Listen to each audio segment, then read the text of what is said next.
Armsad kaasmaalased, armas Eesti, sina, osake eurooplast, suur tänu üllatuse eest, selle tunnustava sõna eest, mille tõi just kodanikupäeva eelõhtul minuni hea rahvastikuminister Riina Solman. See on tunnistuseks, et inimesi märgatakse nende jõupingutustes, muuta Eesti ühiskond paremaks ja puhtamaks. Sealhulgas märgatakse kodanikupalga eestkõnelejaid. Mingem siis tänuga edasi ja allkirjastagem Euroopa kodanikualgatus tingimusteta põhisissetulekute kasutusele võtuks.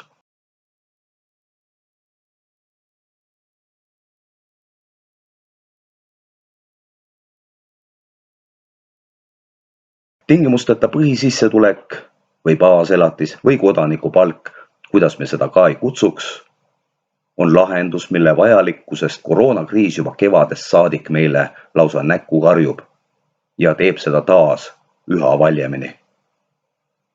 Lahendus selleks, et meie rahvus püsiks turujõududest sõltumata ning elutähtis osa turust jääks toimima karantiinidest sõltumata, see on meie kõigi ühine huvi.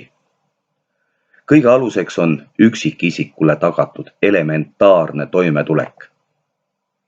Elu ilma vaesumishirmuta.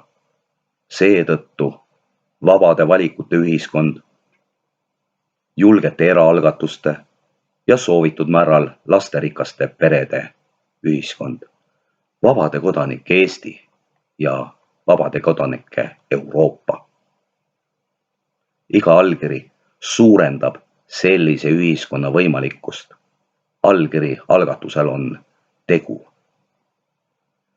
Saagu neid tegusid Eestis jõuludeks vähemalt 5000